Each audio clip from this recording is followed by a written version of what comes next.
Em nome de Jesus, amém e graças a Deus. Amém, irmãos? Hoje a gente vai falar um pouco do Salmo 119. Eu disponibilizei já para vocês aí. E por que nós estamos apresentando, né, pelo menos é a proposta da gente apresentar, fazer a última exposição da nossa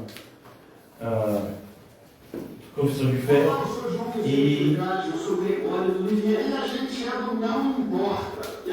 falando um pouco sobre a nossa confissão de fé, que está alicerçada na palavra de Deus, não poderia ser diferente, nós nos vemos impulsionados a refletir um pouco sobre esse salmo, que é o maior capítulo da Bíblia, o Salmo 119, e que fala justamente, né, da palavra de Deus e dos seus diversos aspectos em relação ao proveito na nossa vida, né? Então, Salmo 119, a gente não vai fazer a leitura do Salmo todo, são muitos versículos, mas o nosso desafio hoje, além do som, né, aqui do lado, é a gente tentar falar um pouco desse Salmo, dividindo ele em partes, como aparece aqui, né? Então, vamos tentar seguir a apostila, porque a gente lendo a apostila junto ajuda um pouco a gente não ser interferido pelo som, porque a gente acaba lendo junto, né? E eu acredito que nesse formato vai ser interessante, né? Então, o título nosso texto de hoje é o amor à palavra de Deus como um caminho de vida. É isso que o salmista pretende falar com a gente. Ele organiza o salmo, né, de uma forma poética, né, seguindo o alfabeto. Ele vai traçando, né, passagem por passagem. E o tema central do salmo, como está colocado logo no começo aí para vocês, é a vida piedosa. Pode aumentar mais? Eu estou com a garganta inflamada hoje. Mas ainda é bom. A vida piedosa é sustentada pela palavra de Deus, que instrui, corrige, consola, santifica e guia o servo do Senhor. Então, todos esses aspectos da palavra de Deus estão aqui no Salmo organizados. E como a gente já falou em outros momentos, né, na igreja,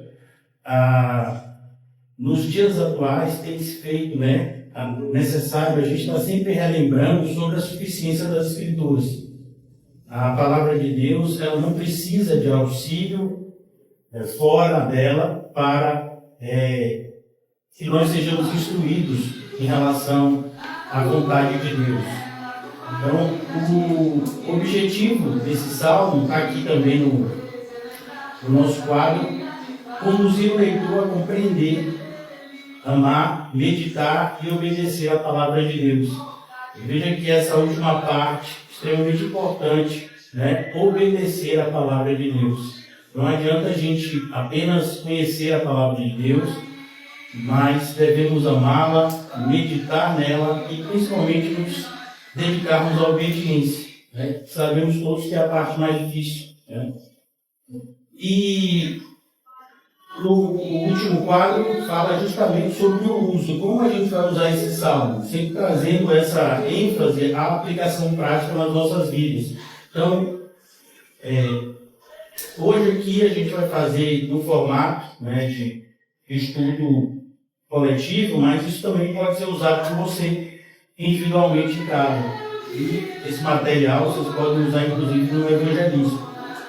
O primeiro ponto, o Salmo 119, só para a gente começar a organizar o nosso pensamento, e, como eu já disse, ele é o maior capítulo da Bíblia.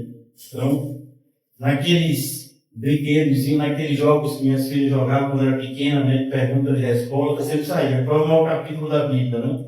Então, Salmo 119. E eu queria já a gente partir logo para o segundo, porque o salmo é um pouco extenso. Eu acredito que vocês em casa, né, sem esse som, talvez vocês consigam fazer uma leitura melhor. Então, como é que o salmo está organizado aqui? Esse termo que eu comentei com vocês é o salmo acróstico. O que significa isso? ele é organizado conforme o alfabeto hebraico. Então, a iniciativa de cada sessão dessa vai seguindo uma letra do alfabeto hebraico. Como você está no de vocês, aí tem aqui, no meu tem, né? Logo em cima do número 119, tem Aleph, Bet, Gimel, Dalet. Então, isso aqui são as letras, né, do alfabeto hebraico. E o salmista faz justamente isso porque ele quer comunicar, né, até na questão estrutural, a questão da ordem e da beleza, né, como Deus faz tudo perfeito, como as coisas de Deus são sempre maravilhosas. Né?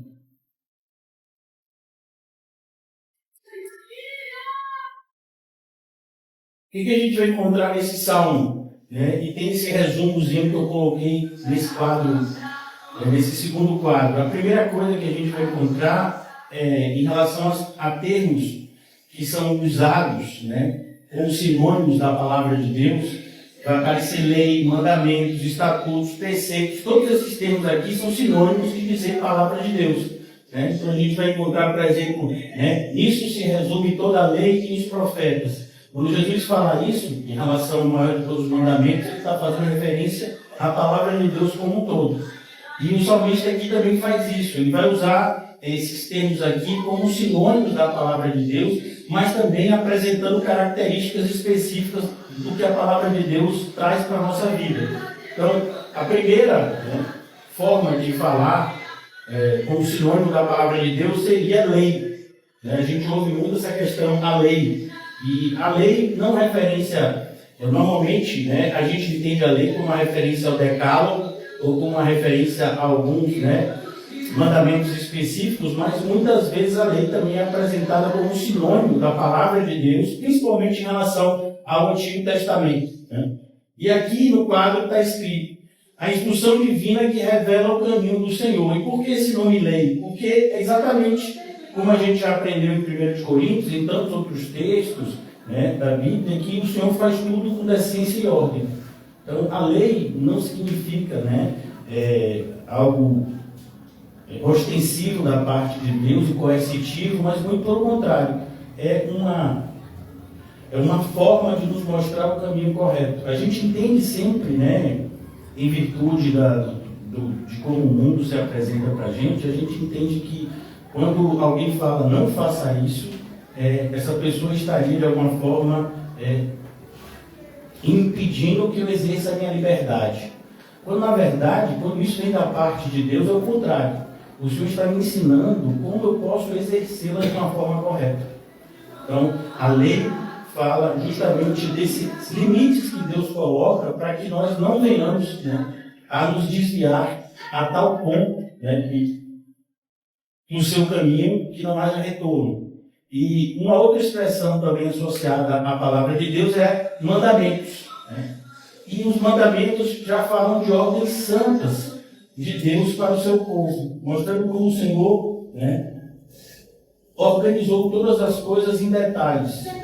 Inclusive, né, como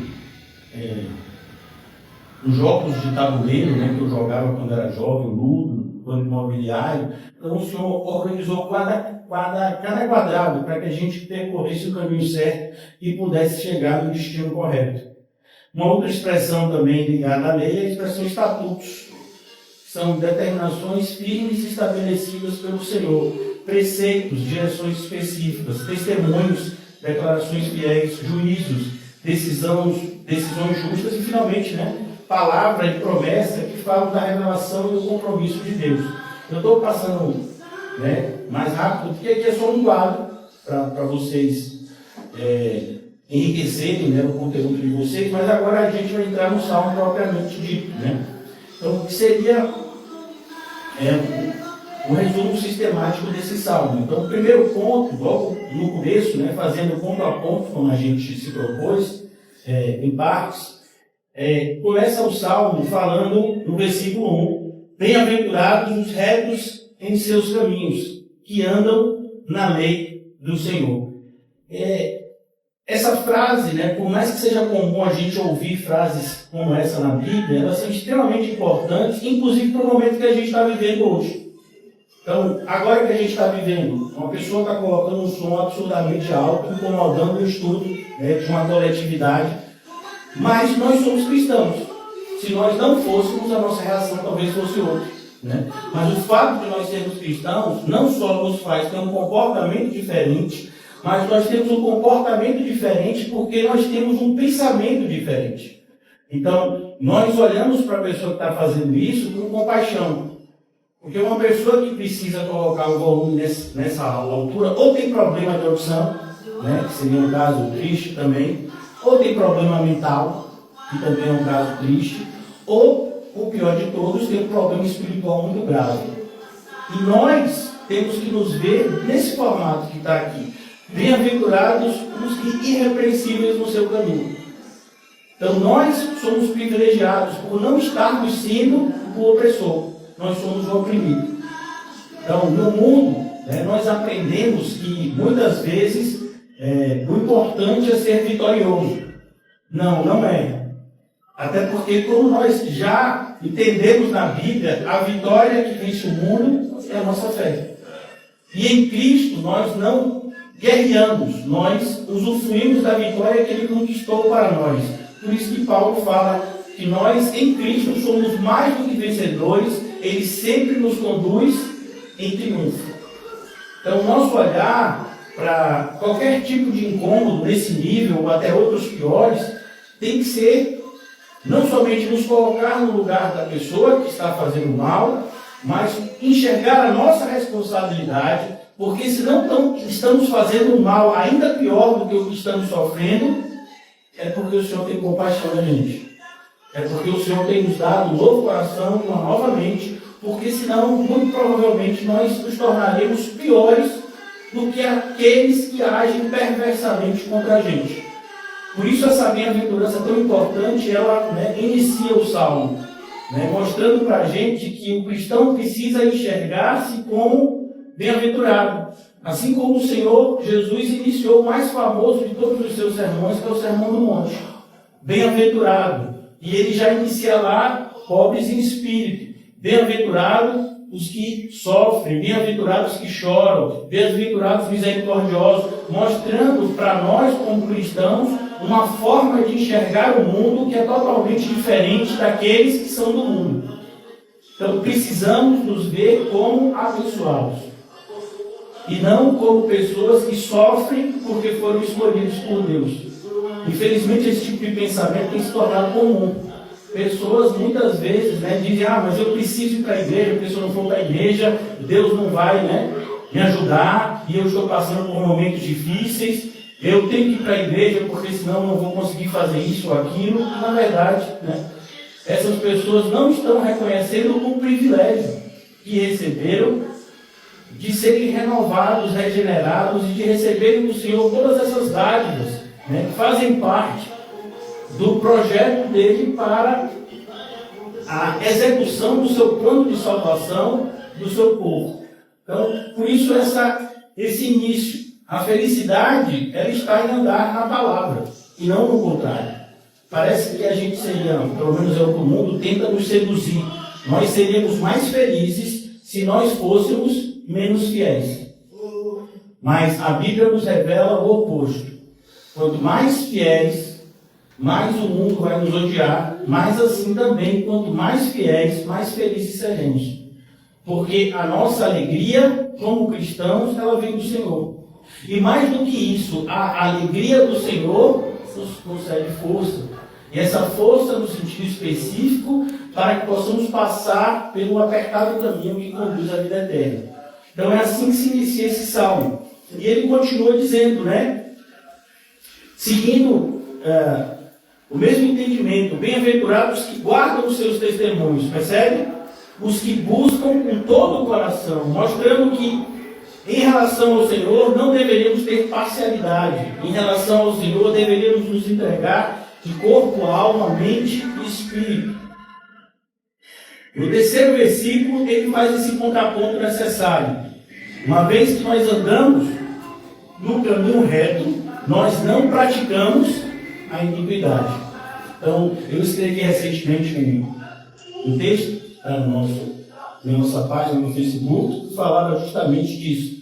Não adianta simplesmente deixar de fazer o mal, é preciso fazer o bem. Assim como também não adianta fazer o bem se a gente não deixar de fazer o mal. Então você vai ver também essa necessidade de lembrar nesse sentido, porque muitas pessoas são tentadas a praticar determinadas coisas corretas sem abrir mão de fazer as coisas erradas. Então, uma atitude necessariamente exige a outra. Se eu quero andar corretamente aos olhos do Senhor, eu preciso fazer o bem e deixar de fazer o mal, como está aqui no Salmo. Eu preciso deixar de fazer o mal e eu preciso fazer o bem. Então, nenhuma atitude isolada nesse sentido seria correta aos olhos do Senhor. E um exemplo disso seria o texto que a gente lê, né, relacionado a um rei que reinou em Judá, se eu não me engano, e ele vai ouvir do Senhor, né, um juízo sobre ele, que ele fez o que era reto aos olhos do Senhor, porém não fez de todo o seu coração, e por isso o Senhor o rejeitou.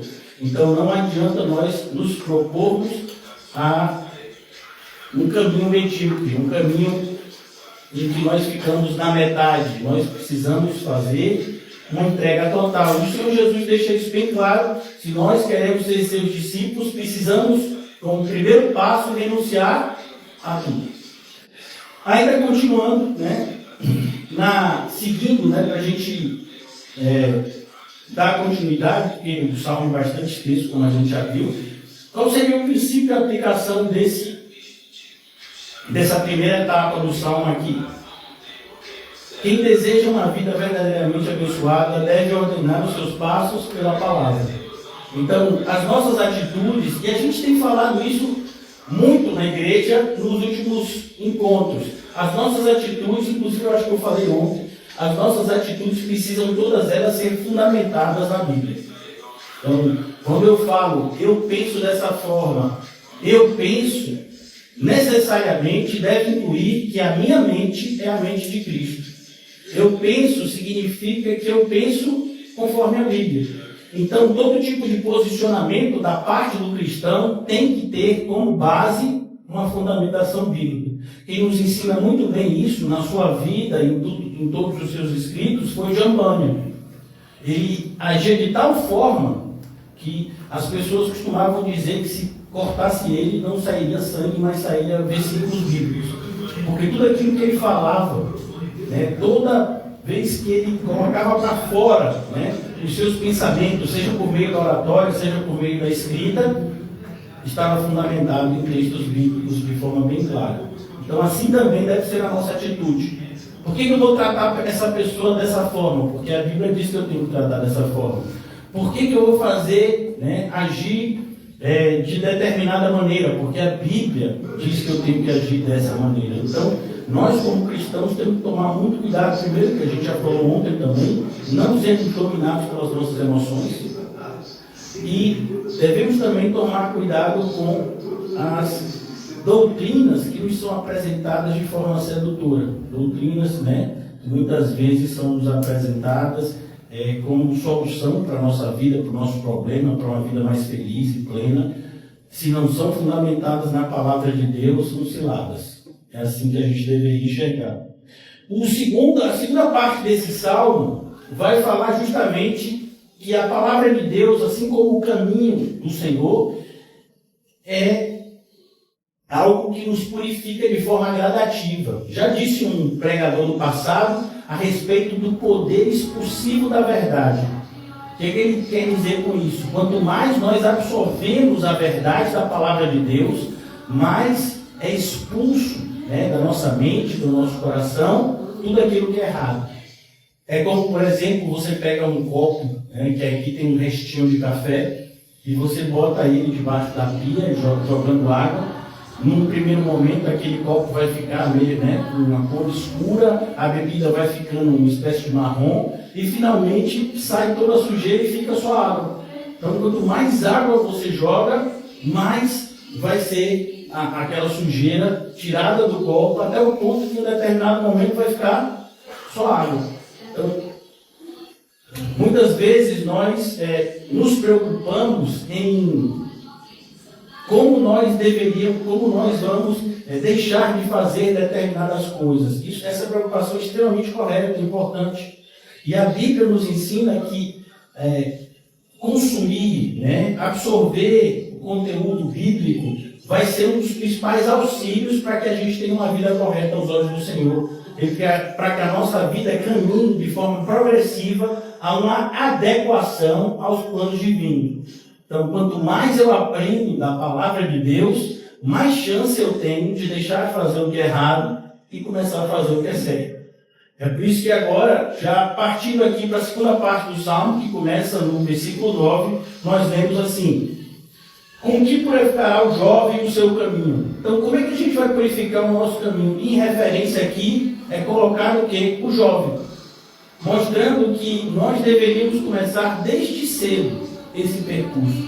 Infelizmente, a gente tem vivido esses dias onde os jovens têm demonstrado um intenso desinteresse na palavra de Deus. Faz parte do cenário dos últimos dias, Mas nós não desistimos. Toda oportunidade que tivermos, vamos tentar apresentar a verdade da forma correta. Observando conforme a tua palavra. É assim que nós purificamos o nosso caminho. Observando tudo conforme a palavra do Senhor. No versículo 10, o salmista fala: com todo o meu coração te busquei, não me deixes desviar dos teus mandamentos. Mostrando aqui uma espécie de paralelismo com o que Paulo escreve em Romanos 7, como experiência na vida de um cristão. O mal que eu não quero fazer, muitas vezes eu ainda faço.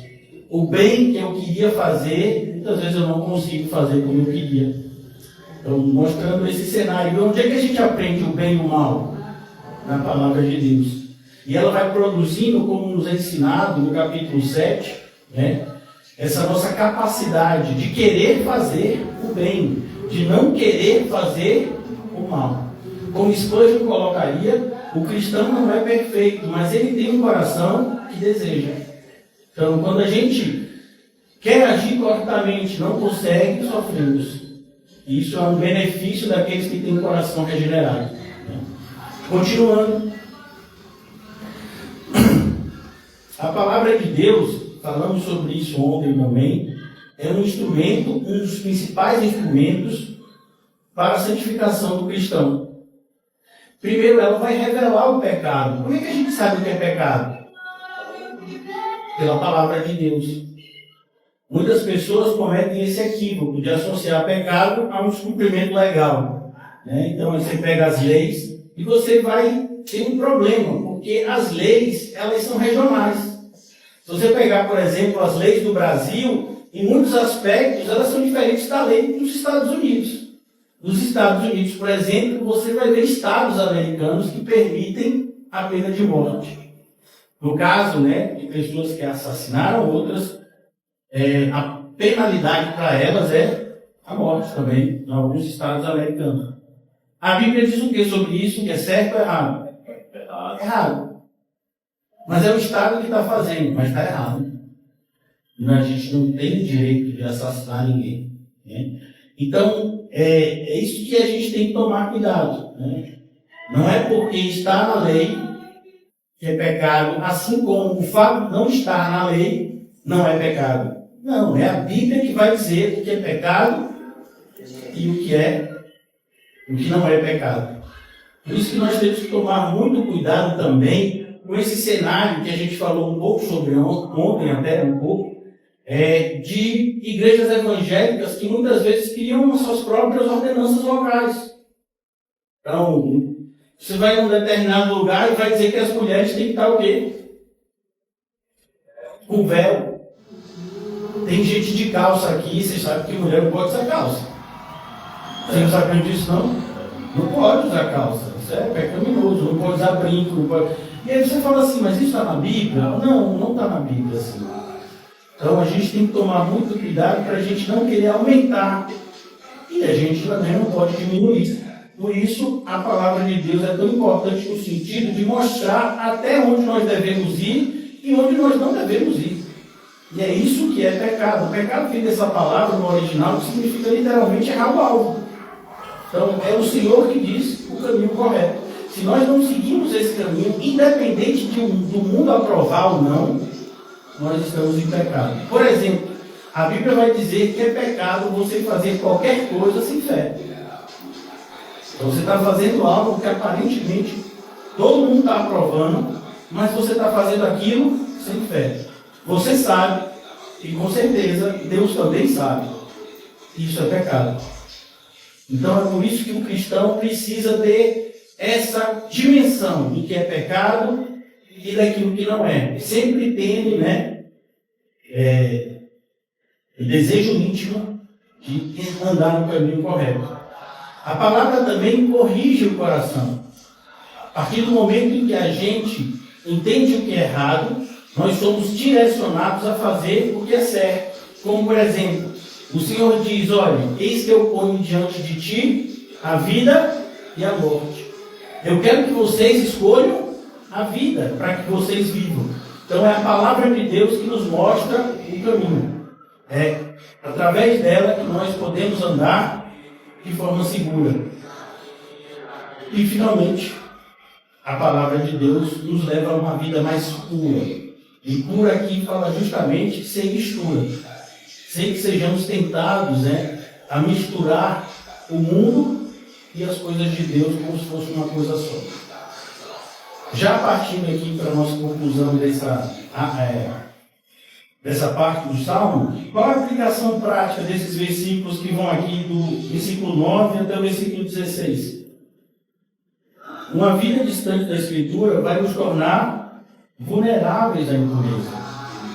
Então, se eu não sei o que é certo e errado, como é que eu posso me proteger do errado e como é que eu posso absorver aquilo que é certo? Até porque se eu for guiado pelos meus sentidos, muitas vezes eu vou agir de forma contrária. Eu vou rejeitar o que é certo aos olhos de Deus, porque muitas vezes vai desagradar a minha carne, vai desagradar o meu eu, e eu vou buscar coisas acreditando que são boas, mas na verdade são caminhos de morte.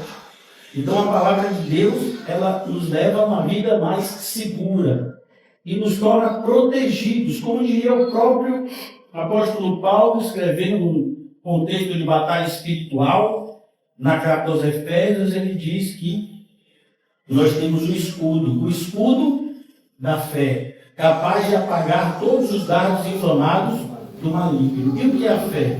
A fé é aquilo que nós ouvimos da parte de Deus. Como também está escrito, a fé vem pelo ouvir e ouvir a palavra. Então, continuando, a Bíblia também, a palavra, ela nos protege do engano. Então, como é que eu posso saber o que é errado? Como é que eu posso saber o que é falso? Eu preciso conhecer o verdadeiro. Eu não preciso conhecer o falso. Por quê? Porque o falso não vai me dar referência nenhuma. O falso é falso. E existem vários tipos de falsidade. A única referência é o que é verdadeiro. Então, diante do que é verdadeiro, agora eu tenho algo para comparar com todas as coisas. Se elas forem igual ao verdadeiro, elas são corretas, elas são boas. Se não forem, elas não prestam. E a palavra de Deus nos dá esse escudo. Assim como também a palavra de Deus nos ajuda a proteger nosso coração de uma desordem moral.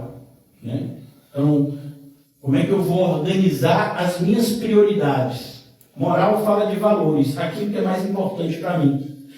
O que de fato a minha vida precisa ter de relevante para que eu possa, de alguma forma, acreditar que a minha vida está sendo boa. Então, a Bíblia vai me dizer o que é uma vida de sucesso. Por exemplo, o apóstolo Paulo coloca sobre isso quando ele escreve a segunda carta a Timóteo, e ele diz: combati o bom combate, acabei a carreira, guardei a fé. A coroa da vitória já está reservada. Então, isso é uma vida de sucesso, uma vida de combate, uma vida do bom combate, uma vida onde você combate o bom combate até o fim.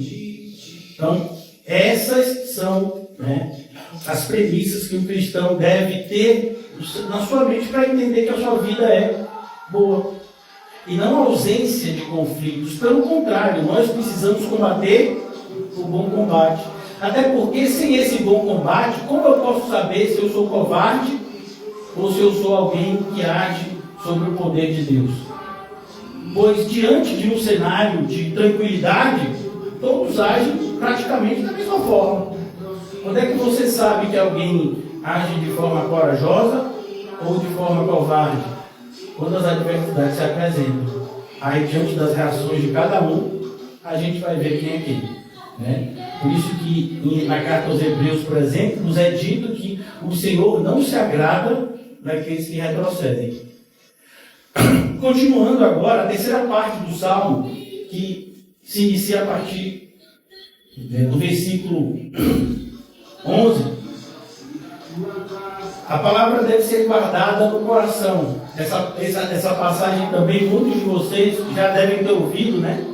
E ela está aqui nesse Salmo. Guardo no coração as tuas palavras. E por quê? A palavra vai formar, como eu já disse a vocês, e o apóstolo Paulo nos ensinou na carta aos Efésios, que a palavra funciona como uma espécie de escudo. Um escudo que guarda o meu coração. É isso que está ensinando a gente aqui no versículo 11. Eu escondi, e a ideia aqui de esconder e guardar significa colocar em um lugar seguro. A tua palavra no meu coração, para eu não pecar contra ti. Então, mostrando que o grande desafio do cristão é não pecar. Eu contei para vocês já em um momento, né, há um tempo, sobre o testemunho de uma jovem missionária que fica num dos lugares mais perigosos do mundo, que é no espaço de terra entre a China e a Coreia do Norte. A China não tem esses amores todos pelos cristãos, né? Há uma série de restrições à atividade cristã na China, mas existem cristãos, existem igrejas. Mas a Coreia do Norte, se sabe que é o país mais agressivo do mundo em relação ao cristianismo, e que muitas vezes os cristãos são punidos com a pena de morte por serem cristãos, né? Então, essa missionária, ela ficava nessa zona, né, limite, e ajudando missionários que iam e vinham.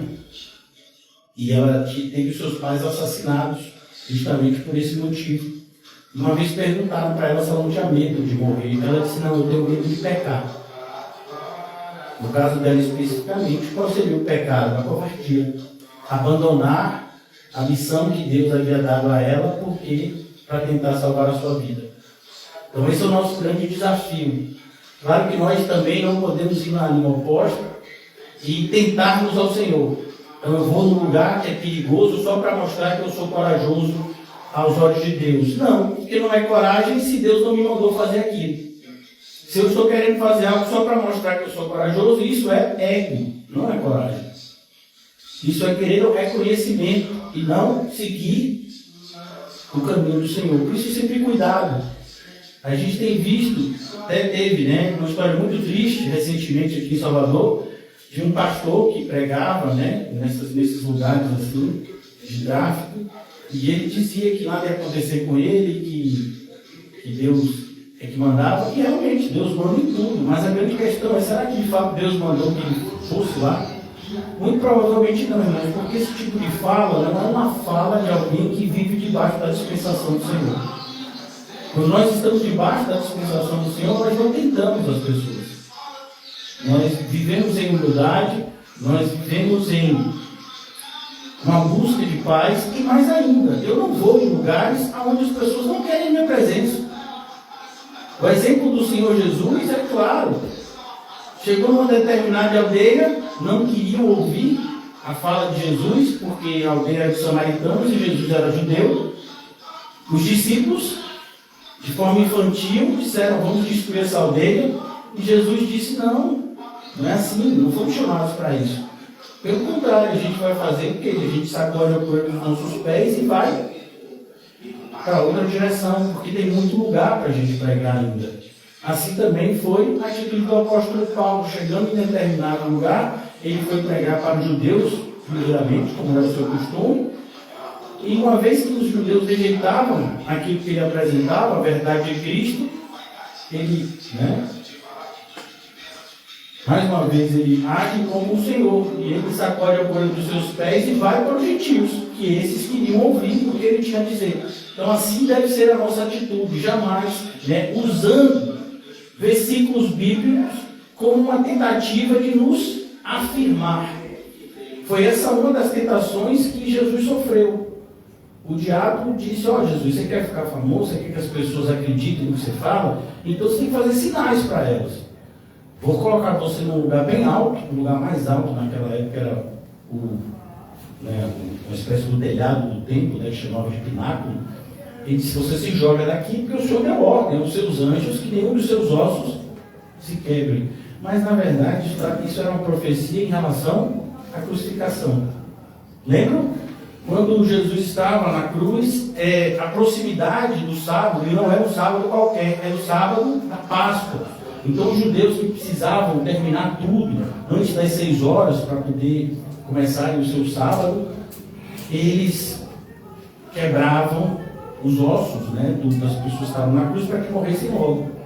E aí o que aconteceu? Na hora de tentarem fazer isso com Jesus, o que estava de alguma forma gerenciando ali a crucificação diz: não, se ele já está morto, então vamos aqui ver se ele está morto. E atravessaram com uma lança, como também tinha sido escrito, que ele seria transpassado, mas não quebraram nenhum dos seus ossos.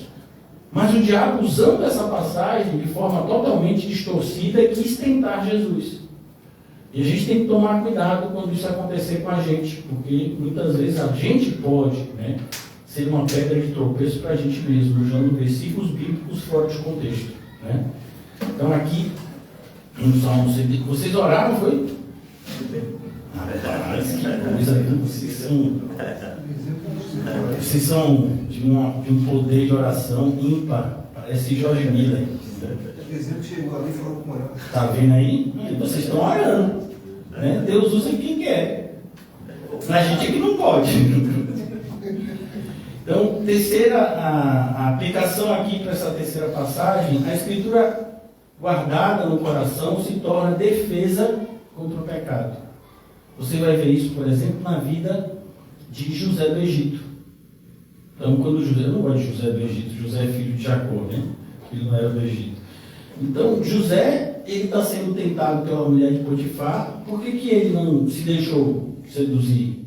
Porque ele sabia que aquilo era contra o Senhor, a vontade do Senhor. A mesma coisa Daniel e os seus amigos lá na Babilônia, as atitudes que eles tiveram, tudo era baseado nos preceitos sagrados. Então é assim que a gente protege o nosso coração. Como é que eu guardo o meu coração? Como está escrito no livro de Provérbios, se eu não me engano: guarda o teu coração, acima de tudo, guarda o teu coração, porque dele procedem as saídas para a vida. Então eu guardo o meu coração meditando na palavra de Deus. Então, quanto mais a palavra de Deus estiver em mim, mais protegida o meu coração estará. Continuando, a quarta parte, por assim dizer, do Salmo, a palavra de Deus é também uma fonte de alegria, não só os louvores do irmão Paulo, mas a palavra de Deus é uma fonte de alegria. É o que está escrito aqui no versículo 14: recreio-me no caminho dos teus testemunhos, tanto como em todas as riquezas. Na minha Bíblia tem outra versão: folguei tanto no caminho dos teus testemunhos, como em todas as riquezas, mostrando que a palavra de Deus, ela produz na gente uma satisfação. Então, como a gente consegue chegar naquele ponto que o apóstolo Paulo escreve aos Filipenses: aprendi a viver contente em toda e qualquer situação? A resposta está aqui: a palavra de Deus. Então, quanto mais a palavra de Deus entra na minha vida, ela me ajuda a superar determinadas situações, e isso vai produzindo em mim contentamento. Um contentamento, inclusive, nas próprias adversidades. Fique feliz quando passar por todo tipo de provação. Por exemplo, hoje a gente passou por uma legal, que a gente já tinha passado. A gente já deu estudo com o trio elétrico passando, Então, vocês têm um poder de concentração que precisa ser estudado pela NASA. Versículo 15: meditarei nos teus preceitos e terei respeito aos teus caminhos. Isso produz alegria. Então, a gente fica procurando alegria, né, em determinadas circunstâncias onde ela não está. A alegria está em obedecer o Senhor. A alegria está em andar no seu caminho. Então, nessa passagem aqui, nós aprendemos que o cristão maduro não obedece por medo, mas por amor. Então, você vê muitas pessoas na igreja, né, agindo de forma a obedecer por medo de serem punidas. Isso é imaturidade. À medida que a gente vai crescendo na graça e no conhecimento do Senhor, e que a gente vai conhecendo o seu amor, que excede todo conhecimento, chegar ao ponto em que o amor de Cristo nos constranja, aí a gente vai perceber que a gente obedece porque a gente se sente amado. A gente obedece porque a gente ama aquele que nos ama mais do que qualquer pessoa nos amaria. Um amor perfeito e eterno. O amor de Deus por nós.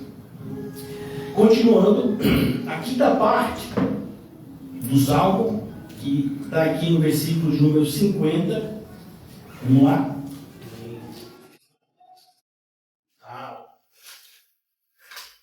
Bem.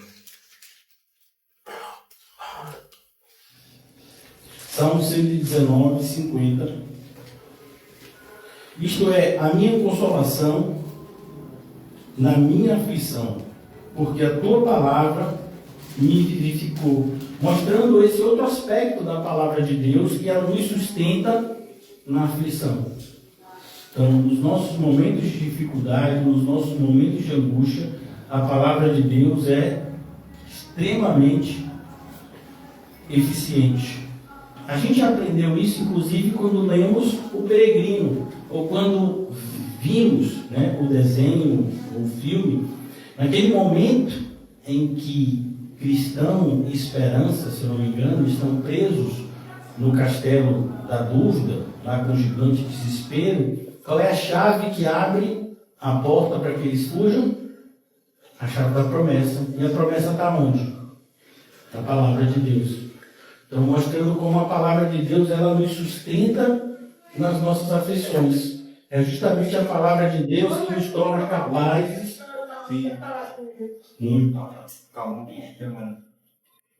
A palavra de Deus nos torna capazes, né, de superar. Então, repetidamente, o Salmo nos mostra, né, que o servo de Deus, ele não vai ser... ele não está protegido, né, de ser angustiado, perseguido, humilhado, abatido. A gente vai passar por tudo isso. O próprio apóstolo Paulo vai dizer em 2 Coríntios, né, que a gente passa por essas situações de tribulação, de abatimento, de angústia. A diferença é que nós não somos destruídos por essas situações. Nós não padecemos nessas situações no sentido de sermos paralisados por ela, mas pelo contrário, nós somos capacitados pelo Senhor para passarmos por ela. Ontem eu estava conversando com minha irmã, que é irmã de vocês, justamente isso, né? Falando que os jovens lá de casa, os adolescentes, vivem cansados. Chamam para dar uma andada, estou cansado. Chamam para fazer uma coisa, estou cansado, né? E aí eu estava falando com ela da parte lá de Isaías, que diz que os jovens se cansam e se fatigam, mas aqueles que esperam o Senhor renovará as suas forças. Então, independente da idade, pode ser até um idoso como eu, de 47 anos quase, né? Então, entenda 94, pastor tem idade dobrada, né? Se for da CCVE, talvez até triplicada, mas aí já, né, ainda não fiz os cálculos. Então, no caso, aqui, a aplicação, né, dessa sessão mostra para a gente que nos dias de angústia a palavra de Deus é o nosso consolo. Então, o que é que consola o cristão? As promessas do Senhor. Por exemplo, a carta à igreja de Esmirna. Os cristãos estão sofrendo. E é dito para eles o quê? Que aquele sofrimento, né, iria durar mais um pouco, mas que tinha um tempo de terminar. E mais, que eles não deveriam se ater às coisas terrenas, mas deveriam ser fiéis até a morte, porque estava reservado para eles a coroa da vida. Então eles poderiam até, naquela tribulação, fecharem os olhos aqui na terra, mas isso faria com que eles abrissem os olhos na eternidade do céu. Então, como o apóstolo Paulo já havia ensinado, o viver é Cristo e o morrer, fonte de lucro. Então, essas são as promessas que os cristãos se abraçavam, principalmente na perseguição primeiro século, segundo século, que tantos cristãos foram queimados, foram entregues aos leões para serem comidos, mas eles entendiam que o viver Cristo tornava a própria morte como fonte de lucro. A palavra de Deus é um consolo. A palavra de Deus nos concede força nos momentos de adversidade. Veja o próprio salmista, Davi vai dizer, diante de Golias, todo Israel se acovarda, mas Davi, ainda menino, vai, enfrenta Golias, vence Golias, e ele vai usar a palavra de Deus como sua arma. Eu não vou contra você, Golias, confiando em instrumentos. Eu vou contra você em nome do Senhor dos Exércitos. Então esse é o nosso consolo, é a nossa força. Por isso é tão importante que nós possamos manejar bem a palavra de Deus. Ela é a espada do Espírito que nos foi dada para o combate. Então muitos estão sofrendo reveses diante das ciladas do inimigo e de situações na sua vida por conta de não estar manejando bem a palavra de Deus. Então, o cristão precisa dessa arma e mais ainda, ele precisa saber usá-la. A sexta parte desse salmo está no versículo 99. Vamos lá? No versículo 99, a gente vai aprender que a palavra de Deus ela nos concede sabedoria. Compreendo mais do que todos os meus mestres, porque medito nos teus testemunhos. Eu acho interessante porque a visão do mundo a respeito dos cristãos é justamente o oposto. Parece que nós somos cristãos e isso nos faz burros, insensatos. Parece para muitas pessoas que se dizem eruditas que o fato da gente ser cristão, de acreditar em coisas como, por exemplo, a criação, o dilúvio, nós estaríamos assinando meio que um documento, né, de estupidez. Então, eu nunca vi uma pessoa me provar que o mundo tem trilhões de anos. Ah, não, mas você não sabe que a gente veio do macaco? Eu não, você sabe. Você viu alguma história assim? Você estava lá presente quando o homem foi evoluindo? E o pior, as pessoas que defendem isso dizem que tudo começou com os plânctons, uma espécie de seres monocelulares. Rapaz, é uma fé que precisa ser maior que a nossa. Mas os estúpidos somos nós, né? E somos pessoas, né, desprovidas de sabedoria. Não, a sabedoria, inclusive, é uma qualidade restrita aos cristãos. A sabedoria ela é apresentada como algo que vem de Deus, né? Então, eu compreendo mais do que todos os meus mestres, mostrando, irmãos, que cuidado para que você não vá por extremos. Ele não está dizendo aqui que você não deve estudar coisas que dizem respeito ao mundo. Então, imagine que você, sei lá, né, você está na faculdade de engenharia. O que é que você vai estudar? Engenharia, né? Sei lá, cálculo, né? Física. Mas a Bíblia fala sobre esses assuntos? Pode falar, mas não vai falar no sentido de ajudar você a construir um prédio. A Bíblia vai falar no sentido de te levar para o céu. A Bíblia vai te ensinar a viver uma vida correta aos olhos de Deus. Mas entenda que a própria engenharia, bem como qualquer ciência humana, faz parte da providência de Deus. O homem não teria acesso a nenhuma fonte de conhecimento, senão através de Deus. Então isso tem que ficar claro para a gente, né? Então, os cristãos não podem correr desses extremos. Então, nós olhamos, por exemplo, para os astros, as estrelas, as constelações, os planetas, né? Quem criou todas as coisas? Deus. Então, quando você estuda o universo, você está estudando a criação de Deus. Nada mais do que isso, né? Então, compreendo mais do que todos os meus mestres, mostrando que a Bíblia nos permite ter uma cosmovisão onde todas as coisas fazem sentido. Todas as coisas estão no seu devido lugar. Por exemplo, né, quando você pega a teoria, né, da evolução, que vai começar lá no Big Bang, vai dizer que em um momento da história humana, há bilhões de anos atrás, não existia nada. E em um segundo, tudo começou a existir. Aí você fala assim, sim, mas o que foi que aconteceu para que do nada viesse a se formar todo o universo? Aí eles dizem que teve uma grande explosão. Mas como é que você explode o nada? Você pode explodir o nada? Mas eles acreditam, e eles é que são inteligentes. Então é nesse sentido que o cristão ele pode descansar na palavra de Deus. E preste bastante atenção, irmãos, isso não é para você se sentir superior a ninguém. Porque se você está nessa direção, significa que a sabedoria passou longe de você. A sabedoria bíblica produz humildade, não orgulho. Então, quando ele escreve que compreendo mais do que todos os meus mestres, ele está falando no sentido de que compreender as coisas de Deus nos traz felicidade e completude. E não um sentimento de superioridade em relação aos outros. Qual é o nosso sentimento em relação àqueles que não receberam a graça de Deus ainda como nós? Compaixão. Né? Então, jamais sentimento de superioridade. Pelo contrário, compaixão e sensação de gratidão a Deus porque Ele nos concedeu o privilégio de vermos as coisas da forma correta. Porque eu medito nos teus testemunhos.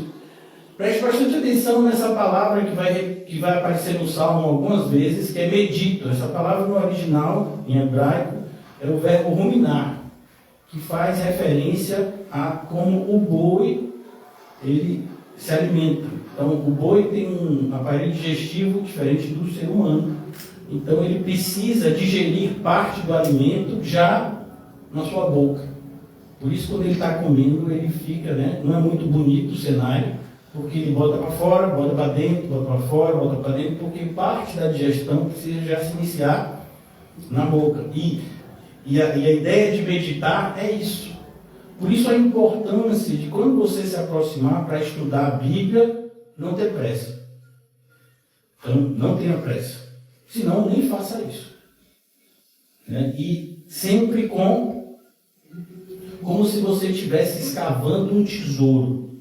E é exatamente isso que a gente está fazendo quando a gente está meditando na palavra de Deus. Então, eu falei para vocês ontem a importância de estudarmos a Bíblia de forma sistemática. Então, você traçar uma espécie de plano para que você tenha um tempo determinado para completar a leitura da Bíblia, né? O estudo de toda a Bíblia, para que a sua visão seja completa em relação à revelação de Deus. Mas sempre cuidado também para que a gente não faça isso apressadamente. Então eu vou planejar o estudo da Bíblia, mas eu não posso, eu estou muito agoniado, hoje eu vou ter que fazer a leitura desse capítulo aqui na correria. Então não faça. Porque não vai ter êxito para você, não vai ter enriquecimento, pelo contrário, você vai estar desagradando a Deus com esse tipo de atitude. Né? Então, ao nos aproximarmos do Senhor, precisamos fazer isso sem nenhum tipo, né, de pressa, de agonia, pelo contrário. Então aqui, a aplicação dessa passagem aqui, o 6º ponto da gente, segundo a apostila que está com vocês, o crente precisa avaliar pensamentos. E o que ajuda a gente a fazer isso? A meditação na palavra de Deus. Então, como é que eu sei que determinadas coisas que aparentemente são certas, não são certas? Você tem que meditar. Alguns aspectos da nossa vida facilmente podem ser vistos como errados, mas outros precisam de um olhar mais atento. Por exemplo, o Senhor Jesus vai falar do grande perigo que é nos protegermos dos lobos que se apresentam para a gente disfarçados de ovelha. Então, olha o cuidado que você tem que ter, porque esse perigo não vai vir com cara de perigo, ele vai vir disfarçado. Em outra passagem é dito que os falsos mestres, eles agem dissimuladamente. O que é agir dissimuladamente? Exatamente, vai tentar o quê? Nos enganar. O apóstolo Paulo chega a dizer que assim como Satanás se disfarça de anjo de luz, na tentativa de nos enganar, os ministros de Satanás, ou seja, seus servos, se apresentam como ministros de justiça. Então veja que em determinados momentos nós precisamos de um olhar mais atento, principalmente em relação aos perigos que nos cercam. O crente precisa avaliar os pensamentos, as filosofias, os conselhos e todas as decisões à luz da Escritura. Então as decisões que eu tomo, a gente já falou algumas vezes nos nossos encontros, que a nossa vida, em determinado sentido, ela é um conjunto de decisões que tomamos. Então, a pessoa que eu sou hoje, ela é o reflexo de decisões que eu tomei há algum tempo. Exatamente seguindo a revelação da palavra de Deus, quando nos diz que não se engane o homem, tudo aquilo que ele plantar, ele deve esperar colher. Nós estamos justamente isso, que nós somos o reflexo das nossas escolhas. Jeremias vai além, e diz, de que se queixa o homem? A não ser seus próprios pecados. Então, o cuidado que a gente tem que ter com as nossas decisões. Muitas decisões, irmãos, elas são irretratáveis. Perceba, eu não estou dizendo que elas são imperdoáveis, porque todo aquele que confessa e deixa alcança a misericórdia. O que eu estou dizendo é, muitas vezes, algumas decisões que nós tomamos, elas são irreversíveis. Por exemplo, a decisão que Davi tomou para assassinar Urias, quando ele se arrependeu, ele podia devolver a vida a Urias? Não. Então perceba que a gente tem que tomar cuidado com as nossas escolhas. Porque por mais que a gente possa até pedir perdão, mas tem determinadas coisas que fazemos que são irreversíveis. Então a palavra de Deus nos ajuda, mas é necessário que a gente medite nela. É preciso que o cristão entenda, que a nossa vida, irmãos, eu não sei se vocês são dessa época, eu sou da época dos celulares muito antigos. Eu vi o primeiro celular, que chamava carinhosamente de tijolão. E era um tijolo mesmo, e a pessoa botava aqui e se achava. Cheguei a ficar pesado, parecia carteira de Paulinho. E aí os celulares foram evoluindo, mas aí começou a ter jogos no celular. E um dos primeiros jogos no celular foi Campo Minado. Não sei se vocês se lembram, E Campo Minado era aqueles quadradinhos, você ia pegando um quadradinho. Se você pegasse um quadradinho que tem uma mina, explodia tudo. E você perdia o jogo. Então nós estamos andando no Campo Minado. Cada passo que a gente der precisa ser com muita cautela. É por isso que o apóstolo Pedro fala para a gente: vigiai, sede sóbrios, porque o inimigo vive ao derredor, seguindo o ensino do próprio Senhor Jesus, que disse para ele, lá no Getsemane: vigiai e orai sem cessar. O espírito, na verdade, está pronto, mas a carne é fraca. Então é preciso que, como cristãos, nós possamos meditar mais na palavra de Deus, para que nós venhamos a pecar menos, para que nós venhamos a errar menos. A sétima parte, por assim dizer, que esse salmo pode ser dividida, está lá no salmo, no versículo, 105. Lâmpada para os meus pés. Esse talvez seja o versículo mais conhecido desse salmo. Lâmpada para os meus pés é a tua palavra e luz para os meus caminhos. O que será que o salmista quer dizer quando diz isso? Lâmpada para os meus pés é a tua palavra e luz para o meu caminho. Jurei e o cumprirei, que guardarei os teus juízos. Então veja como o salmista está dizendo, são os meus pés iluminados pelo que a tua palavra me diz. Combinando com aquilo que eu falei para vocês agora há pouco, a gente vive como uma espécie, andando numa espécie de campo minado. Então, como eu sei que o meu próximo passo vai ser seguro? Iluminando pela palavra de Deus. Então, cada passo que eu for dando, eu preciso estar iluminado pela palavra de Deus. Senão, as minhas escolhas vão ser feitas com muito perigo. E não só isso. Como eu já disse a vocês, em Romanos 14, nos é dito que tudo que a gente faz sem fé é pecado. Então, os cristãos não fazem as coisas por sorte. Até porque o cristão não acredita na sorte e nem no azar. Pastor, estou tão azarado. Não, meu irmão, não existe azar, não. Existe tribulação. Existe correção da parte de Deus, mas azar não existe. Assim também como não existe sorte. O que existe é a providência de Deus. As coisas acontecem porque Deus assim determina que elas aconteçam. E se você é cristão, a bondade e a misericórdia estão te perseguindo, estão marcando você homem a homem. Né? Então aqui, ou mulher a mulher. Lâmpada para os meus pés é a tua palavra. A palavra é luz, porque ela revela o caminho certo em meio às trevas da confusão. Veja, eu não sei se vocês são assim, mas até para a gente escolher a roupa que vai usar, é difícil. Para a gente escolher, né, o cabelo, é difícil. No meu caso é fácil. E não tem. Mas, para você escolher coisas simples, você chega, eu estou olhando aqui para o irmão Paulo, que sempre, né, se veste de uma forma, exatamente, né, de uma forma estilosa, como ele é peculiar. Então, você entra na ótica, como foi que você comprou esse óculos? Foi mais barato? Tentei comprar o de 250 mil reais. Não, mas assim, você comprou porque ficou Foi. bom. Até porque, assim, você sabe, olhando aqui para nós, você vai ver que cada pessoa aqui tem um formato de rosto. Então não é qualquer óculos que você pode usar. Tem a questão também da distância entre os olhos, o grau. Então tudo isso, se a lente for mais grossa, tem que ser outro tipo de estrutura. Né? Então veja, até para escolher um óculos. Você bota um, tira outro, aí diz que o preço é caro, esse daí não pode não, esse daí já subiu, já passou do orçamento, né? Então você vai ver que na nossa vida tudo é difícil, irmãos. Né? Escolhas simples se tornam extremamente complexas para o cristão, porque a gente não sabe do futuro. A gente não sabe o que vai acontecer daqui a 5 minutos.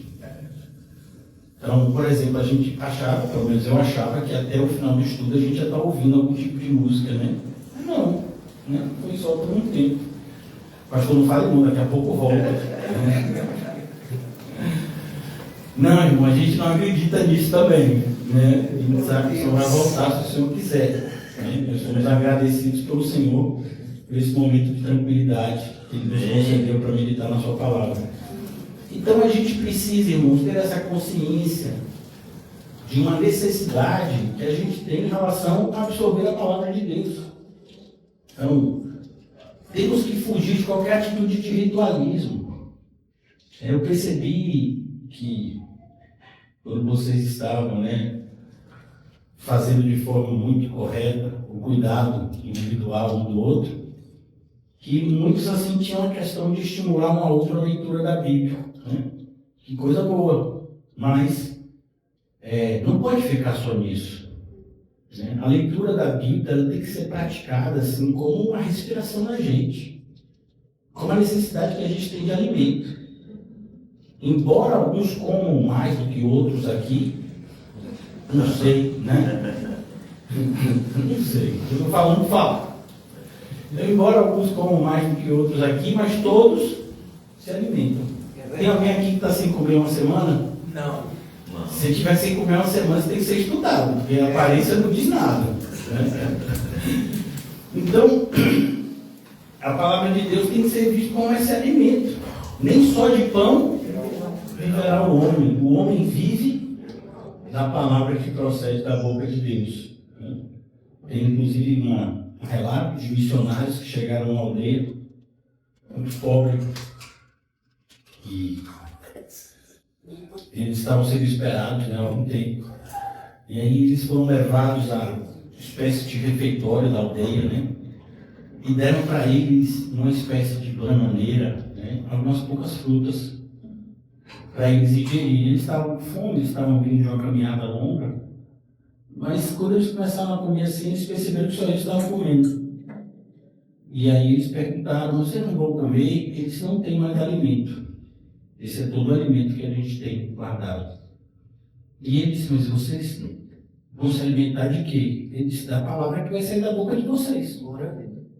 Então, eu sei que vocês fazem isso, né? Eu sei que a atitude de vocês é muito nessa direção. Eu posso sentir isso. Ainda bem que eu já ensinei para vocês que as sensações são enganosas. Então, é preciso que a gente entenda que a nossa necessidade da palavra de Deus tem que ser essa. A primeira tentação que Jesus sofreu da parte do inimigo foi justamente na barriga. Eu sei que você está com fome, Jesus. E a própria Bíblia diz que depois de 40 dias, 40 noites, Jesus teve fome. Então, quando Jesus estava com fome, o diabo disse: mas você não é filho de Deus? Por que está com fome? Transforma essa pedra num pão. E a resposta de Jesus foi essa: nem só de pão viverá o homem viverá de toda a palavra que procede da boca de Deus. E isso está justamente nos ensinando que a palavra de Deus vai produzir esse contentamento, essa satisfação na gente. A ponto da gente ser poderosamente abençoado por Deus para passar por situações extremas, como o caso de falta de alimento. O apóstolo Paulo vai dizer na carta aos Filipenses que ele passou por períodos assim. Eu passei por abundância e passei por escassez. Quando ele escreve a respeito das coisas que ele passou por amor a Cristo, escrevendo aos Coríntios, uma das falas dele foi: eu tive fome, eu tive frio.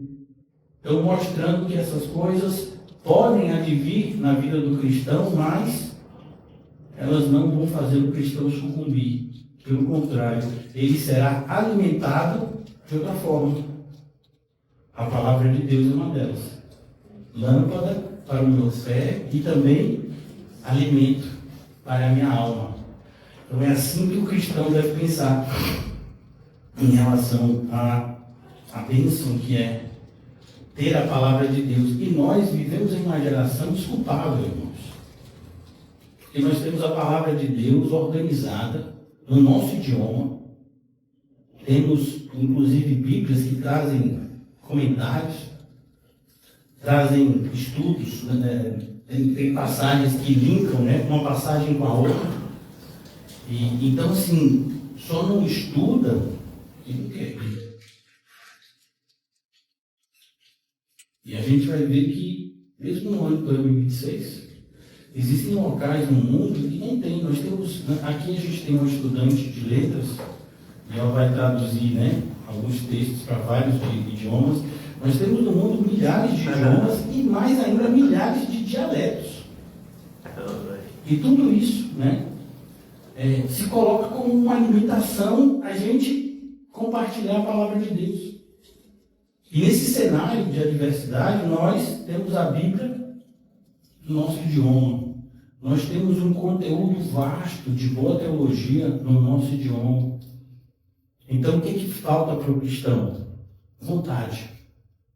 A gente tem muito mais vontade, às vezes, de assistir um jogo de um time que talvez você torça, do que ler a Bíblia. Você já experimentou fazer essa escolha? Você deixa de fazer algo que você queria fazer muito para ler a Bíblia? Inclusive o jejum é nesse sentido. Por que a gente se abstém de alimentos? Só para sofrer? Para emagrecer? Não, isso não é jejum bíblico. Jejum bíblico não é para emagrecer. Então o jejum é o quê? Fome de Deus. Fome de se aproximar de Deus. Então nós abrimos mão de estarmos satisfazendo o nosso corpo com alimento para que ele seja totalmente alimentado e satisfeito por meio do Espírito e da palavra. Então, é assim que o cristão precisa pensar acerca da sua relação com a palavra de Deus. A oitava sessão, né, desse salmo, irmãos, está no versículo 97, vamos lá?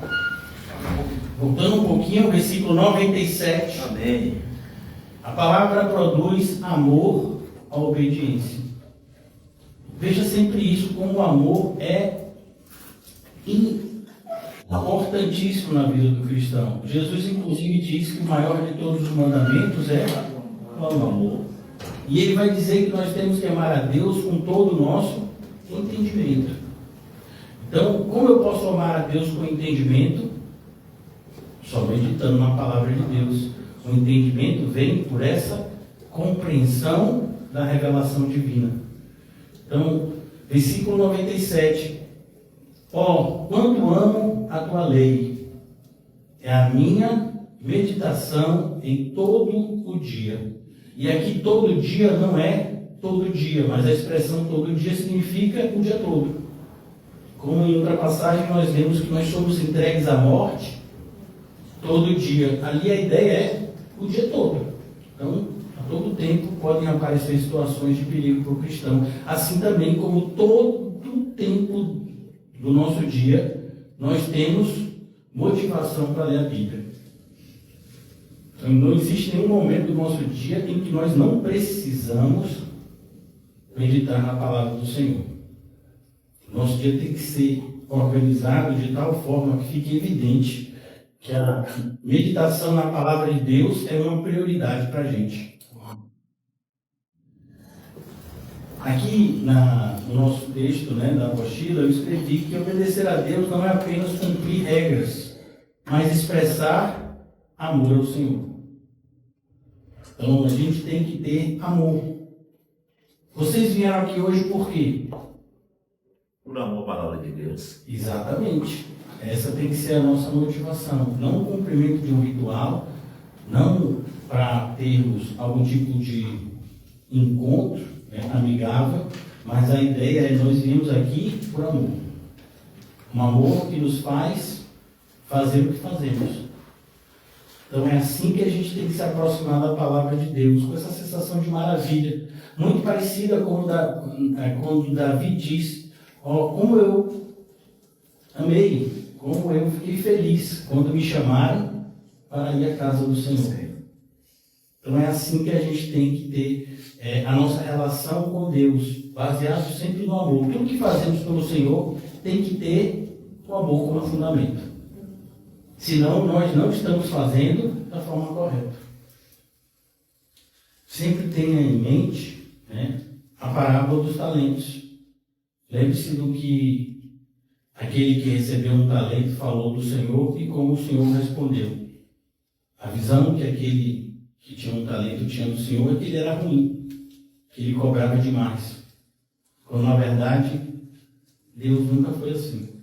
Mas existem pessoas que pensam que Deus é assim, né? Principalmente quando nós agimos com murmuração, falta de gratidão, de alguma forma evidenciando que a nossa vida está sendo ruim, que a gente está, né, recebendo. Outro dia eu estava no YouTube vendo um vídeo desses de motivação, aí estava lá uma pessoa dizendo, eu não entendo, porque sou uma pessoa tão boa e coisas ruins acontecem comigo.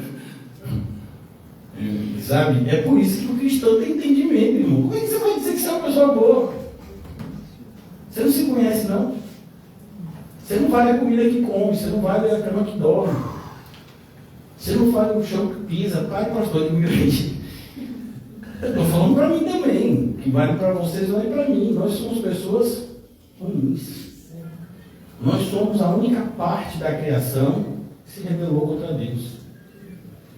E que não foi, que não sofreu o juízo imediato. Porque os anjos se rebelaram contra Deus e Deus imediatamente os expulsou da comunhão com Ele e não tem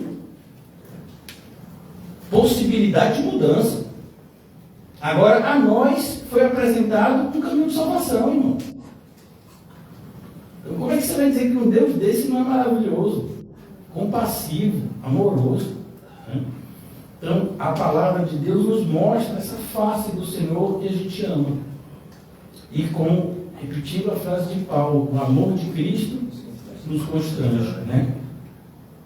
A obediência da gente, irmão, jamais deve ser algo frio, mecânico, legalista. A gente tem falado sempre tentado mostrar para vocês como a gente tem que se desapegar, né, de qualquer atitude legalista da nossa parte. Porque, por mais que a gente ache, eu acho interessante, né? É muito interessante quando a gente lê a Bíblia e sessões que o Senhor traz e mostra assim pessoas corretas e pessoas erradas, a gente sempre se coloca no lugar da pessoa correta. Então você está vendo a passagem de Lázaro e o rico. Quem é você nessa passagem? Alguém já disse, eu sou o rico. Mas nem Bill Gates, nem Elon Musk, né? E a gente, claro que eu sou o Lázaro. Eu não estou vendo as feridas dos cachorros lambendo aqui. Não estou vendo ninguém desejando comer coisas e não comendo nada. Mas a gente se coloca como Lázaro. É igual na passagem que Jesus fala de justificação e diz, olha, o publicano e o fariseu subiram ao templo para orar, na mesma hora. E aí o fariseu orava de um jeito, e o publicano orava do outro, e aí o publicano foi justificado, e o fariseu não foi. Você é quem? É claro que eu sou, né? O publicano. É sério? Você acha que você é o publicano? Você faz igual o publicano, tem compaixão de mim, Senhor, que sou um pecador miserável. Você sabe o que ele está dizendo ali? Então, são essas coisas, irmãos, que a meditação na palavra de Deus, né, mexe com a gente. Um homem que amava a palavra de Deus, Jonathan Edwards, ele tinha uma frase, se eu não me engano foi ele que disse isso, ele dizia, use a palavra de Deus contra você. Então, quando a gente lê a Bíblia, a gente tem que se colocar sempre debaixo do pior cenário. A graça de Deus muda isso? Sim, mas nós estamos sempre debaixo do pior cenário. Nós somos os vilões da história. A gente só não está na prática da vilania porque pela misericórdia, pela compaixão do Senhor, pela sua poderosa graça. Mas em nós há maldade para destruir o mundo várias vezes.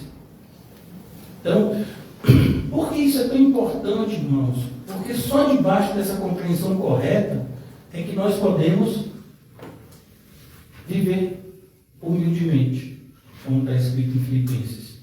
Tende em vós o mesmo sentimento que habitou em Cristo Jesus, que sendo Deus, não tomou como usurpação os seus atributos divinos, mas se despiu de tudo.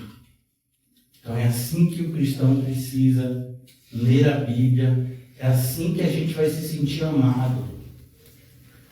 Então, um pastor que pregava muito corretamente há uns anos atrás, e que hoje eu já não vejo da mesma forma, mas é uma pregação dele muito edificante, onde ele falava justamente sobre isso, né? Se você chega para uma pessoa, né, milionária e apresenta, né, um pão com mortadela, essa pessoa talvez, né, rejeite, te diga um monte de coisa, tipo, eu posso comer o que eu quiser, a hora que eu quiser, você está me dando isso daqui.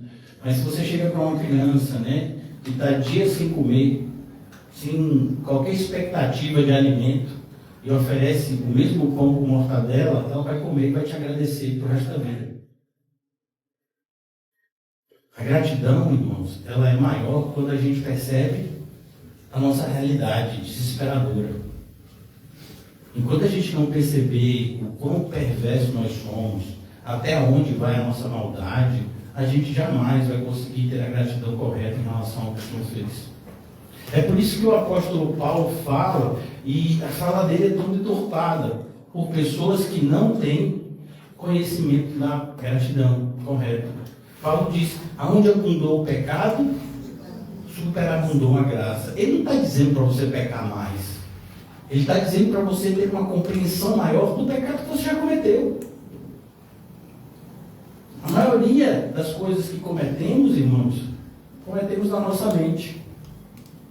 Apenas uma pequena parcela dos nossos pecados são de fato efetivados com as nossas ações. Isso por conta da providência de Deus. Porque Ele limita até a nossa maldade executada. Mas não significa que a gente não pecou. Porque se a gente pecou aqui, Deus já viu. Precisamos nos arrepender da mesma forma. Enxergar o tamanho do perdão de Deus, de não nos ter punido por tantos e tantos malfeitos que fizemos. Então, essa compreensão, né, do amor de Deus, ela vai ser correta à medida que a palavra de Deus for nos revelando como o Senhor nos amou. Ele nos amou enquanto éramos ainda pecadores. O Senhor não começou a me amar quando eu disse, eu me arrependo do meu pecado e quero viver uma vida correta, seguindo o caminho de Jesus. Não, eu só falei isso porque Ele me amou primeiro. E por conta desse amor, Ele me regenerou a uma viva esperança nele. Então, a palavra produz esse amor à obediência. E como o amor à obediência é produzido? À medida que a gente vai compreendendo o tamanho do amor de Deus por nós. Então, a nossa forma de devolver isso é amando, ainda que de forma imperfeita, pois jamais amaremos perfeitamente. Somos seres imperfeitos, esse lado da eternidade. Mas vamos fazer o nosso melhor. E o Senhor vai saber disso. Amém. Porque Ele sabe de tudo. Né? Por isso é tão importante essa sinceridade com Deus.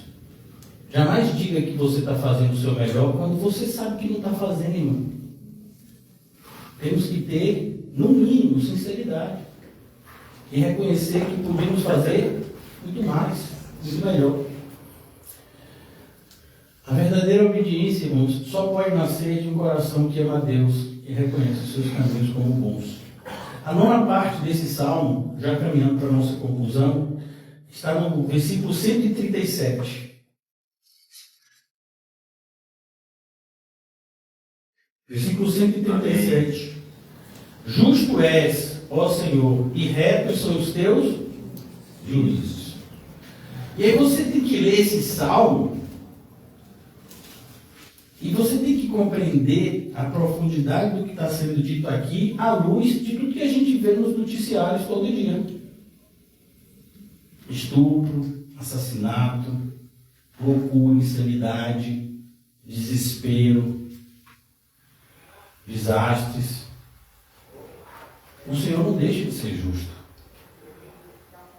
Então, diante de acontecimentos assim, né, dolorosos, as pessoas tendem a se voltar ao Senhor como se Ele fosse injusto. Ó Senhor, por que o Senhor fez isso? Ó Senhor, por que você, por exemplo, você visita um hospital e onde os pacientes estão tratando câncer, e se você for ver, por exemplo, câncer infantil, ainda é mais doloroso. Não sei se você é desse jeito, mas eu acho, né? Os sofrimentos das crianças mais difíceis, né? Porque são crianças. E muitos pais ali, parentes e outras pessoas que não buscam compreender a Bíblia, eles se colocam nessa situação perigosa de julgarem a Deus. E muitos se revoltam contra Deus. Muitos se tornam pessoas, né, extremamente rancorosas e agressivas pela perda, né, de um ente, porque não entenderam que o Senhor é justo. Justo és, ó Senhor, e retos são os teus juízos. Então, a gente ouve muito dentro da igreja um cenário de inquietação, que na verdade revela uma falta de contentamento. Então a gente está vendo acontecer uma série de escândalos, como sempre, né? Na área da política, na área hoje da justiça. O Senhor é justo? É. O homem é que não é justo, irmão. Então por que a gente colocar isso na conta de Deus? O cristão precisa dar um exemplo.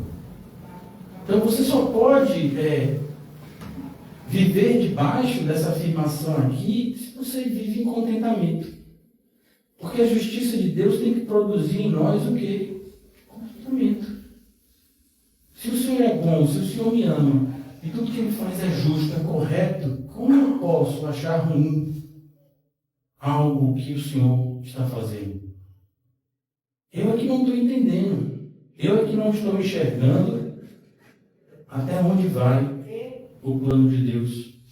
Então, nós temos o livro de Jó, por exemplo, para nos ensinar isso também. A grande dificuldade de Jó, no seu sofrimento, foi não entender. Porque, efetivamente, Jó tinha um bom testemunho da parte de Deus. Os seus amigos erraram com ele porque diziam que se ele estava passando por aquela adversidade enorme é porque ele tinha feito alguma coisa errada. Depois o próprio Senhor vai corrigir os amigos de Jó em relação ao julgamento injusto que ele sofreu da parte deles. Mas o Senhor não deixou também de ensinar Jó que existem aspectos da nossa existência que não nos compete saber porque jamais compreenderíamos. Então, quando Jó pergunta a Deus o motivo do que ele está passando, Deus não responde. Deus faz outras perguntas que Jó não consegue responder. E o que Deus quer mostrar ali? Jó, você não está entendendo dessas coisas que são muito mais simples e você está querendo entender a complexidade do meu plano eterno? Então, o fato da gente não compreender determinados aspectos não significa que Deus não seja o que Ele diz ser. Por isso que o cristão tem que tomar muito cuidado com aquilo que ele fala. Principalmente naquilo que ele fala de Deus. E aqui, quando eu digo aquilo que a gente fala de Deus, eu estou incluindo nisso coisas que a gente não fala com a boca, mas demonstra com as ações. Então a insatisfação, ela pode ser vista, não só ouvida. Eu demonstro insatisfação não só através das minhas palavras. Eu demonstro insatisfação muitas vezes por meio das minhas atitudes. E o cristão precisa tomar cuidado com isso também. Pois uma das características do fruto do Espírito que nós devemos produzir é o domínio próprio. Então, o domínio próprio faz parte do caráter cristão. Continuando, a palavra de Deus, nesse sentido aqui, como nós lemos, ela revela a justiça de Deus. Deus é justo, irmãos. Sua palavra é santa. Nós não temos que explicar tudo. Nós temos que obedecer. Existem determinadas coisas que são reveladas pela Bíblia que nós não sabemos a profundidade. Nós só sabemos aquilo que nos foi dado a saber por meio da revelação. O 10º ponto, irmãos, o horário já está chegando, ele nos leva ao Salmo, ao versículo 99 desse Salmo 119. Vamos lá? No versículo 99, nós lemos: tenho mais entendimento do que todos. Tenho mais entendimento do que todos os meus mestres, porque os teus testemunhos são a minha meditação. Então, a palavra de Deus aqui, a gente já tinha lido esse salmo, esse versículo, mas aqui a gente tem uma outra aplicação, que é a palavra de Deus, ela deve ser meditada continuamente. Então, é muito perigoso, né, a maneira como as pessoas agem hoje. Então, nós somos pessoas extremamente impulsivas e emotivas, como a gente tem relembrado sempre. Então, muitas vezes a gente ouve uma pregação como essa, ou a gente tem algum tipo de experiência com Deus, e aí a gente até começa a meditar na palavra de Deus, e a gente faz isso por 2, 3, 4 dias, mas aí no 5º dia acontece alguma coisa, no 6º dia acontece outra. Quando a gente vê aquela alegria e aquela dedicação inicial, se perdeu. Então nós precisamos meditar continuamente. Por isso o que eu disse a vocês, a semelhança da nossa alimentação. Então, por exemplo, vocês se alimentaram hoje? Sim, né? Eu posso ver. Que vontade deles. Então, se você se alimentou hoje, significa que você não vai se alimentar amanhã? Não. E depois de amanhã também não? Então, você vai ter a necessidade de se alimentar todo dia, como o irmão falou aqui, pelo jeito ele está bem alimentado. Faz fazer isso várias vezes por dia, né? Então, a palavra de Deus também deveria ser vista dessa forma por nós. Ler a Bíblia de uma forma equivocada pode até te informar de alguma coisa, como pessoas que eu já tive proximidade de pessoas no passado que elas decoravam textos da Bíblia, né? Principalmente provérbios, de tanto repetir. Mas quando você partia para dizer, não me explique o que está dizendo esse provérbio, não sabe explicar. Quando você diz, contextualize isso com o Evangelho, não sabe dizer.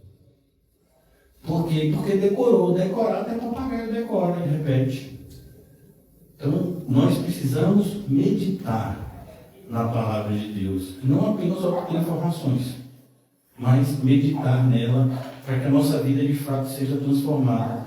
Agora no versículo 14, irmãos, já caminhando para o final da nossa exposição hoje, no versículo 14, aguardo no Senhor, a minha alma aguarda, eu espero na tua palavra. O que esse versículo nos ensina? A esperança do crente não está nas circunstâncias, está nas promessas de Deus. Inclusive, a definição de fé deixa isso muito evidente. A fé é acreditar naquilo que eu não vejo. E por que eu acredito em algo que eu não estou vendo? Porque o Senhor disse que aconteceria. Então, é você ter essa convicção firme de que algo vai acontecer, mesmo que não exista nenhum indício de que aquilo vai acontecer. E por que eu acreditaria nisso, se não há nenhum sinal que vai acontecer dessa forma? Porque Deus disse que aconteceria na sua palavra, e Deus não erra. Então, essa é a nossa esperança, que jamais nos decepciona, porque em cada adversidade, o cristão pode ver o amor de Deus sendo derramado continuamente no seu coração. Então, essa é a esperança do cristão, e a esperança está afirmada nessas promessas do Senhor. Nós esperamos na palavra do Senhor, por isso jamais seremos decepcionados, jamais ficaremos frustrados, porque o Senhor vela pela sua palavra para cumpri-la. Deus não é homem para que minta, e nem filho do homem para que se arrependa. Então é importante que isso seja sempre repetido da gente para a gente. Se está escrito, é porque vai acontecer. Como, por exemplo, no livro de Malaquias, o Senhor diz, mais uma vez eu mostrarei a diferença entre o justo e o injusto. Então, muitas vezes parece que as pessoas que estão agindo de uma forma errada é que estão se dando bem, como a gente falou no começo. Não, não é assim. Deus disse que não seria assim. Parece que muitas pessoas não recebem a justa punição dos seus malfeitos. Não é assim também, porque Deus é justo. Existem muitas pessoas que viverão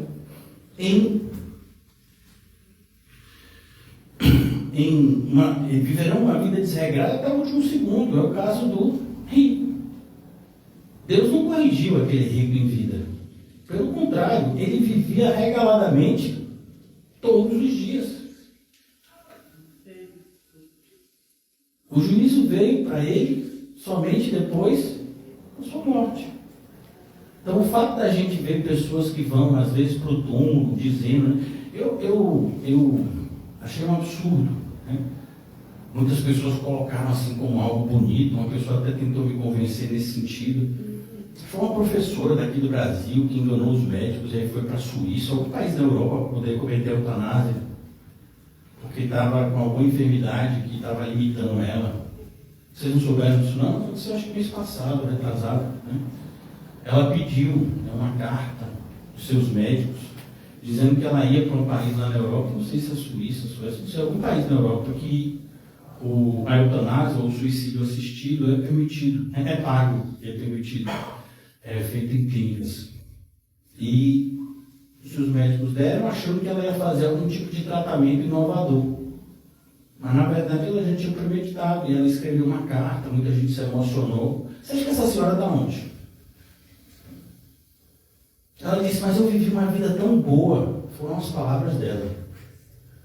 Eu viajei para tantos lugares, eu vivi uma vida tão maravilhosa que eu não quero viver meus últimos instantes, né, precisando de alguém que me dê banho. Eu falei, minha senhora, você tem alguém que te dê banho? Porque você poderia passar por essa necessidade sem que ninguém te ajudasse. Você ainda tem pessoas para isso, porque você tem condições materiais. Mas as pessoas olham para esse tipo de coisa, né? Dizem, tá vendo? Uma pessoa, né, não quis. E aí usou a palavra que as pessoas amam usar, nesse sentido, a palavra dignidade. Dignidade é uma palavra que a gente jamais deveria usar na mesma frase que tem alguma coisa relacionada a ser humano. O ser humano não é digno de nada, lembra? A gente é pecador miserável. E qual é a única coisa que a gente é digno? Do inferno. Então, a Bíblia que ensina isso, viu? Não estou falando nada demais aqui, se você lê a Bíblia. Claro que se você não lê a Bíblia, talvez você fique escandalizado, mas aí não é comigo, né? Então, é preciso que a gente saiba estar diante de situações como essa e reagir de forma correta. Como Paulo escreveu, cristãos estavam morrendo e muitos outros cristãos estavam ficando meio desesperados, dando mau testemunho. E Paulo disse, não ajam como quem não tem esperança. Então o cristão, ele tem essa marca. O Senhor, inclusive, por meio do apóstolo Paulo, vai dizer quais são os 3 maiores dons. A fé, a esperança e o amor. O amor, o maior deles. Mas veja, a fé, a esperança e o amor. Então, a gente vai estar sendo sempre atacado, irmãos, por meio de informações como essas, que despertam em nós, né? Aspectos da nossa emotividade, da nossa emoção, né, do nosso sentimentalismo, e a gente tem que saber reagir com maturidade espiritual. Quando eu falo reagir, não é discutir com ninguém, não, pelo amor de Deus. É absorver aquela informação da forma correta, rejeitando e julgando todas as coisas à luz da Bíblia, né? Então, 12ª parte, né, desse salmo está lá, e a última parte da nossa exposição de hoje fala justamente aqui no versículo 51 desse salmo 119. Os soberbos zombaram grandemente de mim, contudo não me desviei da tua lei. Então, irmãos, se tem algo que os cristãos vão sofrer muito, é zombaria. Como eu disse a vocês, a nossa confissão de fé já vai despertar a zombaria dos outros. Hoje eu estava vendo mesmo um filósofo do Brasil, muito assim, né, que fala coisas assim bem corretas, né, no sentido de explicar a visão de determinados filósofos, um excelente professor, mas ele falava justamente sobre que o livre-arbítrio seria algo errado, como seria algo certo. E ele dizendo, né, reprovando a respeito da visão de um filósofo que até se dizia cristão, chamado Spinoza, que não acreditava no livre-arbítrio, acreditava na eleição. E ele dizendo isso, que se não existe livre-arbítrio, então assim, tudo que acontece com a gente é culpa de Deus. Na verdade, esse homem, que assim, aos olhos do homem é muito inteligente, mas aquilo que a gente viu aqui não tem a sabedoria que vem da parte de Deus, então jamais ele vai poder enxergar algo que para nós é tão simples. A responsabilidade do homem e a soberania de Deus, como verdades que se complementam e se entrelaçam. Até onde vai uma? Até onde começa a outra? Não sei. Mas eu sei que as duas existem. O homem faz escolhas. O homem é responsável pelas suas escolhas. Deus não é culpado pelas nossas escolhas. E ainda assim, Deus consegue estar no controle absoluto de tudo e todos. Então, uma visão meramente humana dessa afirmação traria a conclusões extremamente equivocadas. Como, por exemplo, quando nós afirmamos que Cristo é 100% Deus e 100% homem. E aí, se você partir para a matemática básica, você vai dizer que isso é impossível, porque 100% mais 100% dá 200%. 200% é duas coisas.